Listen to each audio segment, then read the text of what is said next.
జై శ్రీమన్నారాయణ. ఓమస్మద్గురుభ్యో నమ. ఆళ్వార్లలో 4వ ఆళ్వార్ తిరుమడిశై ఆళ్వార్. వారికి భక్తిసారులు అని కూడా పేరు. వీరు బుట్టలల్లుకొని జీవించే మేదరి వంశానికి చెందినవారు. జాతిలో ఎవరికైనా సరే భగవంతుని అనుగ్రహం పొందాలి అని అనిపించినప్పుడు ఇటు జాతితో కానీ, కులంతో కానీ, మతంతో కానీ ఏ వేటితో కూడా సంబంధమని లేకుండా కేవలం భగవత్ చింతనతోనే కాలాన్ని గడుపుతుండేవారు మహానుభావులు. అలాంటి మహానుభావుల యొక్క పరంపరలో ఈరోజు మనం స్మరించేటువంటి ఋషులు, ఆళ్వార్లు, దేవతలు, ఇలా కొంతమంది కేటగిరీ సంబంధానికి వస్తుంది. అలాంటి వచ్చిన సందర్భంలోనే వచ్చిన మహనీయులే ఈ తిరుమడిశై ఆళ్వార్. ఆ ఆళ్వార్ యదుద్యుషితం అరద్భి తద్క్షేత్రం ప్రచక్షతే అన్నట్లుగా జ్ఞానులు, పరమభక్త శిఖామణులు భగవంతుని సాక్షాత్కరించుకొని నీవిక్కడే ఇలానే ఉండాలి అని చెప్తే అక్కడే అలానే ఉండిపోతాడు పరమాత్మ కూడా. అలాంటి పరమాత్మ యొక్క సౌందర్య విశేషాన్ని మనకు పేయాళ్వార్, పొయ్గె ఆళ్వార్, గతంలో చెప్పుకున్న ఆళ్వార్ చెప్పినట్లుగా ఈ భక్తిసారులు అంటే తిరుమడిశై ఆళ్వారు కూడా వారికి ఉండేటటువంటి విచక్షణ జ్ఞానంతో భగవంతుని యొక్క సాయుజ్య సామీప్య రూపాన్ని కూడా స్పష్టం చేయగలిగిన మహనీయులు ఈ ఆళ్వారు. చతుర్ముఖ బ్రహ్మ వీరుండే స్థానాన్ని, భూమినంతటినీ తన యొక్క జ్ఞానం చేత తులన కావిస్తే భక్తిసారులుండే స్థానమే అతి భారం కలిగినదిగా త్రాసులు కిందికి దిగింది అని అంటారు వీరి అవతారంలో. అంటే కేవలం భూమి యొక్క బరువు కాదు, జ్ఞానం యొక్క తత్వాన్ని తెలియజేస్తుంది త్రాసు. అలాంటి మహానుభావులు భక్తిసారులు. వీరికి తిరుమడిశై ఆళ్వార్ అని కూడా మనం అంటాం. వీరు ఎప్పుడు అవతరించారు, ఎలా అవతరించారు అంటే సుమారు కలియుగానికి పూర్వం 6000 సంవత్సరాలకు పూర్వం అవతరించినట్లుగా వీరి చరిత్ర చెబుతుంది. వీరు భృగువంశ సంభూతులుగా ఒక అప్సరస ద్వారా ఈ లోకంలో జన్మించారు. బుట్టలల్లుకునేటటువంటి మేదరి వంశంలో చెందిన వారు ఈ తిరుమడిశై ఆళ్వార్. వీరికి చాలా గొప్ప శక్తులు ఉంటాయి. అది శక్తులు అనేది అదేదో మంత్రాన్నో, తంత్రాన్నో, యంత్రాన్నో వాడితే వచ్చే శక్తులు కాదు. కేవలం భగవత్ చింతన ద్వారా మాత్రమే వచ్చే శక్తులే యోగ శక్తులు అంటారు. వీరు యవనంలో ఉండే సమయంలో ఒక వృద్ధ దంపతులు ఇచ్చిన పాలని వీరు త్రాగి మిగిలిన పాలు ఆ వృద్ధ దంపతులకు ఇవ్వగా వారు యవ్వనాన్ని పొందారు. అంటే ఆ ప్రసాదం వలన తమకు కలిగిన కన్నన్ అనే పుత్రుణ్ణి ఉపకార స్మృతితో భక్తిసారుల సేవలోనే వినియోగించారు. ఈ పాలు తాగిన వృద్ధులు యవ్వనంగా మారి తద్వారా ఒక సంతానాన్ని లోకానికి అందిస్తే ఆ సంతానాన్ని ఈ తిరుమడిశై ఆళ్వారు సన్నిధిలోనే ఆ తల్లిదండ్రులు వీరికి అప్పచెప్తారు. అంటే అవగాహన చేసుకొని అన్నిట్లోకి ఏది సారభూతం అనేది నిర్ణయం చేసుకుంటే, అంటే ఏదైనా ఒక ప్రమాణం తెలియాలి అంటే వెనకాదలక శాస్త్ర ప్రమాణమైన ఉండాలి, లేదా వేదపరమైనటువంటి ప్రమాణమైన ఉండాలి. ఈ రెండిటిలో ఏది ఒక్కటి లేకపోయినా మనం చేసేటటువంటి వైదిక క్రియాకలాపాలనే వాటికి సరైనటువంటి నిర్వచనం ఉండదు అని మనకు చెబుతారు ఆళ్వారు. అలా చెప్పిన దాంట్లో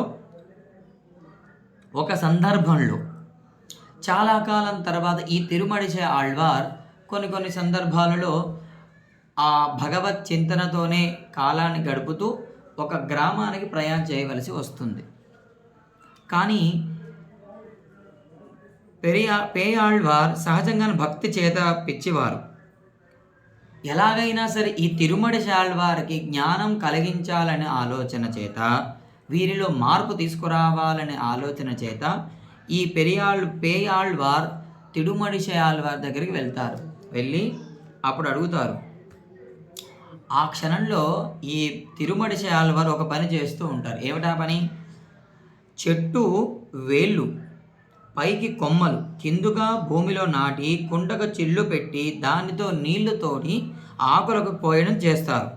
దాన్ని గమనించినటువంటి పేయాళ్వార్ అయ్యో ఏమిటిది అంత విడ్డూరంగా చేస్తున్నారే, దీనిని ఎలాగైనా సక్రమైన విధిలో ఏర్పాటు చేద్దాము అని ఆ భక్తి సారుల దగ్గరికి వెళ్ళి అడుగుతారు.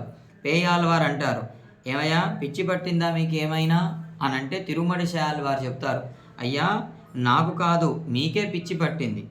చిల్లికుండతో నీళ్లు తెచ్చి తలకిందులుగా చెట్టును పెట్టి పోస్తే ఎక్కడైనా చిగురిస్తుందా అంటే పేయాల్వారు అంటారు, మొక్క పెరగడానికి నీళ్లు కదా పోయవలసింది, ఎక్కడ పోస్తే ఏమిటి మొక్క పెరగడం కదా కావాల్సింది అంటారు పేయాళ్వారు.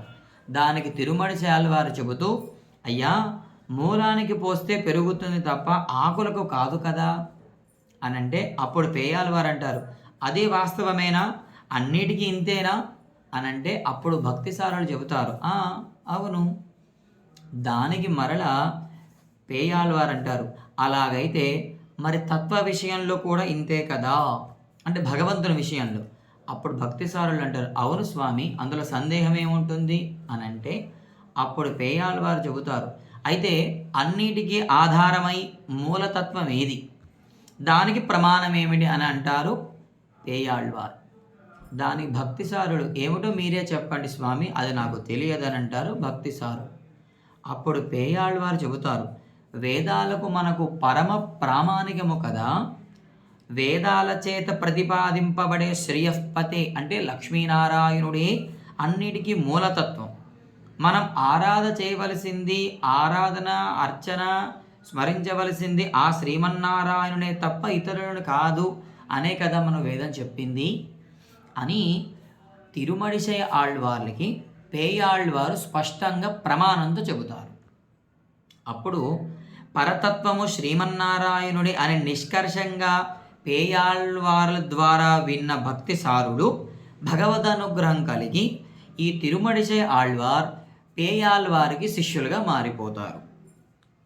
అప్పుడు పేయాళ్వార్లు వీరికి తిరుమడిశై అని పేరు నామకరణం చేస్తారు. ఆ తర్వాత కొంతకాలాన్ని వీరు యథోక్తకారి పెరుమాళ సన్నిధులను ఉంటారు. యథోక్తకారి పెరుమాళ సన్నిధి అంటే భగవంతుణ్ణి ఈ ఆళ్వార్ ఇటువైపే పడుకోమంటే అటువైపు పడుకునేవారు, లేదు లేచి కూర్చో అంటే లేచి కూర్చునేవారు పరమాత్మ. యథోక్తకార అంటే ఏం చెబితే అది వినేది అని అర్థం, వినేవాళ్ళు అని అర్థం. అలా ఈ తిరుమడిశయ ఆళ్వార్ చాలా సంవత్సరాల వరకు కుంభకోణంలో వేయించేసి ఉండేవారు. కుంభకోణంలో వీరికి ఉండేటటువంటి జ్ఞానము ఎటు వెడితే పెరుమాళ్ళు అటువైపు తిరిగేవారట. అంటే భగవంతుడు జ్ఞానానికి భక్తికే వశమవుతాడు అనే విషయాన్ని వీరి యొక్క అవతారంలో మనం తెలుసుకోవచ్చు. సరే, ఏదైనా ఒకదాన్ని విశ్వసిస్తే అందులో పూర్తిగా నిష్ణాతులే ఉండేవాళ్ళు. ఒకసారి తిరువలెక్కేని, ఇప్పుడు మన చెన్నై సమీపంలో ఉండేట తిరువలెక్కేని పార్థసారథి పెరుమాళ్ సన్నిధిలో అంటే సన్నిధి పక్కన వీరు ఉండేవారు. అయితే ఈ తిరుమడిశయ ఆళ్వార్ ప్రతిరోజు ఆరాధన చేస్తూ ఉండేవాళ్ళు. వీరు చేసే ఆరాధనలో అల్పదేవతలు అన్యదేవతలు కూడా ఆరాధన ఉంటారు. అందుకే మనం ఆరాధనలో సమస్త పరివారాయ సర్వ దివ్య మంగళ విగ్రహాయ శ్రీమతే నారాయణాయ నమః అని అంటాం కదా. అలానే ఈ పరివార దేవతలలో ప్రధానమైన వాడు ఒకరైనటువంటి పరమశివుడు ఒకసారి సతీ సమేతంగా ఈ తిరుమడిశయ ఆళ్వార్ దగ్గరికి వచ్చి అసలు వీరిలో ఉండేటటువంటి భక్తి ఎంతటిదో పరీక్ష పెడదామని వారి దగ్గరికి వచ్చి అడుగుతారు. అప్పుడు పరమశివుడు అంటున్నాడు ఆళ్వార్, హే ఆళ్వార్, మీకు ఏదైనా వరం ఇద్దామని వచ్చాము, కోరుకోండి అంటారు శివుడు.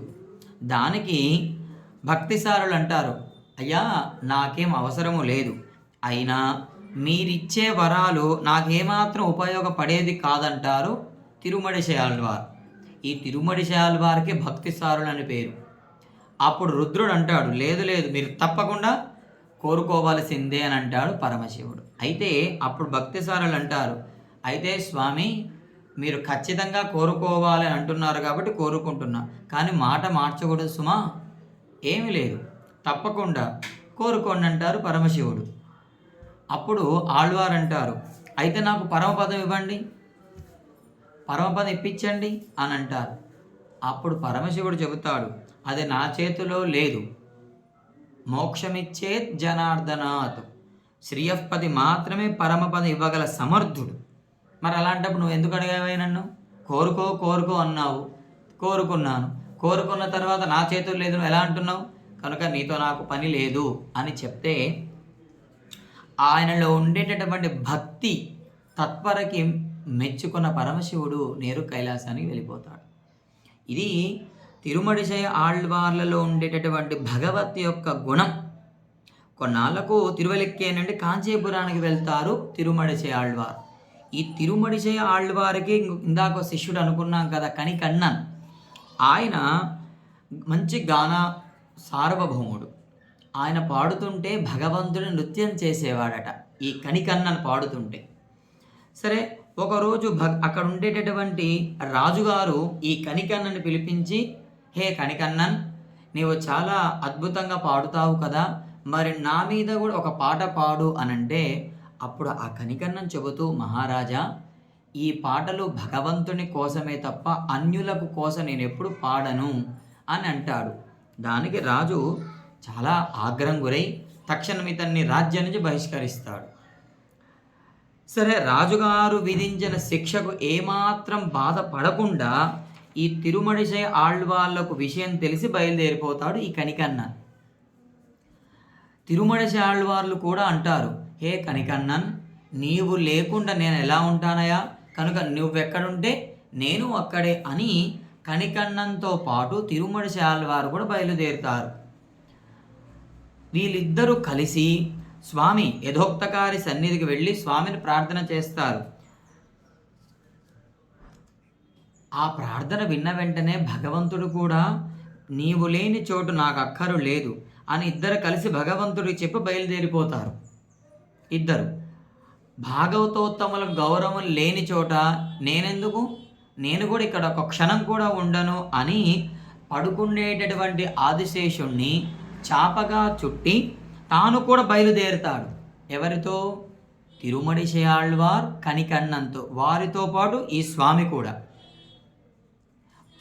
వెంటనే ఆ ప్రాంతాలు ఉపద్రవాలు, ఉత్పాతాలు, భూకంపాలు సంప్రాప్తమవుతాయి. అంటే భయంకరమైన ఒక ప్రళయంలాగా. వెంటనే రాజుగారికి తెలుస్తుంది ఏమిటి ఈ ప్రళయం, ఏ కారణం చేత ప్రళయం సంభవిస్తుంది అని తెలుసుకొని ఈ కనికన్నన పాదాల మీద పడి, అయ్యా మీరు ఎక్కడికి వెళ్ళకూడదు, దయచేసి నన్ను మన్నించి మీరు ఇక్కడే ఉండండి అని మళ్ళీ రాజు చెబితే, అప్పుడు ఈ తిరుమడిశై ఆళ్వార్ స్వామిని ప్రార్థన చేస్తారు. స్వామి మీరిక్కడే శేషతల్పం విప్పుకొని పడుకోండి అని మళ్ళీ చెప్పగానే అలాగే చేశారు పరమాత్మ. ఆళ్వార్ల అభిష్టం మేరకు వారు చెప్పిన విధంగా స్వామి చేశాడు. అంటే ఆళ్వార్ల యొక్క మాట విన్నాడు కనుక ఆ స్వామికి యథోక్తకారి పెరుమాల్ అని పేరు. సొన్నవన్నం శైత పెరుమాల్ అని పేరు వచ్చింది. చెప్పిన మాట వినే స్వామి అని పేరు. ఇలా పరమ భాగవతోత్తములు కూడా నియమోల్లంఘన చెయ్యరు. తాము ఏ స్థితిలో ఉన్నా ఎప్పుడు ఉన్నా భగవంతుని ఎప్పుడు మర్చిపోరట. ఈ తిరుమడిశై ఆళ్వార్ల యొక్క వృత్తాంతం అందుకు నిదర్శనం. ఎందుకంటే భగవంతుని ఆశ్రయించాలంటే అంత సులువు కాదు. భగవంతుడు వశమయ్యేది రెండింటికి, ఒకటి ప్రేమ, రెండు భక్తికి. అలా భగవంతుని యొక్క సన్నిధిలో సేవ చేస్తూ చాలా జ్ఞానం కలిగిన వారి తిరుమడిశై ఆళ్వార్. ఈ తిరుమడిశై ఆళ్వార్ యొక్క అవతారంలో ఒక చిన్న వృత్తాంతం మనం స్మరించుకోవచ్చు. ఒక తిరుమడిశై ఆళ్వార్ సిరపుడి అనే ఒక గ్రామం దాటుతూ గ్రామానికి ప్రయాణం చేస్తూ మార్గ మధ్యలో సిరపుడి అనే ఒక గ్రామం. ఆ గ్రామంలో వేద పండితులు అందరూ ఎక్కువ. వారు వేదాధ్యయనం చేస్తూ ఉన్నారు. ఈ తిరుమడిశై ఆళ్వార్ తగ్గుజాతి వారని ఆ వేదాధ్యయనం చేసే స్వాములు ఆ పారాయణం చేస్తూ మధ్యలో ఆపేస్తారు. వీరు దాటి వెళ్ళిపోగానే ఎక్కడ ఆ మంత్రం ఆపేశారో ఆ స్వాములకు తెలియదు. వెంటనే తిరుమడిశై ఆళ్వార్ ఒక నల్లని ధాన్యపు గింజను గోళ్లతో గిల్లి చూపించారు. ఓహో, ఇక్కడ కదా మన మంత్రాన్ని ఆపింది అని వారు సిగ్గుపడి తిరుమడిశై ఆళ్వార్ దగ్గరకు వచ్చి పాదాభివందనం చేస్తారు. ఇలాంటి వృత్తాంతాలు ఎన్నో ఉంటాయి ఈ తిరుమడిశై ఆళ్వార్ విషయాలలో. అసలు ఆళ్వార్ అంటేనే భక్తికి నిదర్శనమని అర్థం. అలాంటి తిరుమడశై ఆళ్వార్ ప్రశ్నలకు సారంగపాణి పెరుమాళ్ శిరస్సు ఎత్తి వారిని కటాక్షించి మందహాసంతో పలకరించేవారట. అప్పుడు ఆళ్వార్ జన్మ ధన్యమైందని అమితమైన ఆనందంతో ఆనందాన్ని పట్టలేక కొన్ని పాటలు పాడారు పెరుమాళ్ళ మీద. వాటినే ప్రబంధాలలో నాన్ముఖ తిరువందాది తిరుచ్చంద విరుత్తం అనే దివ్య ప్రబంధములను లోకాలకు అందించారు తిరుమడిశై ఆళ్వార్. ఆ విధంగా ఈ తిరుమడిశై ఆళ్వార్ పెరుమాళను సేవిస్తూ శ్రీ వైష్ణవ భక్తి మార్గాన్ని వ్యాపింపజేస్తూ తమ శేష జీవితాన్ని గడిపి ఆచార్య తిరువడి అలంకరించారు.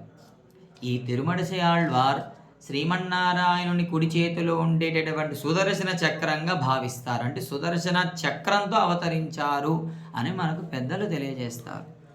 వారిని మనం ఆ విధంగా స్మరించుకుందాం. జై శ్రీమన్నారాయణ.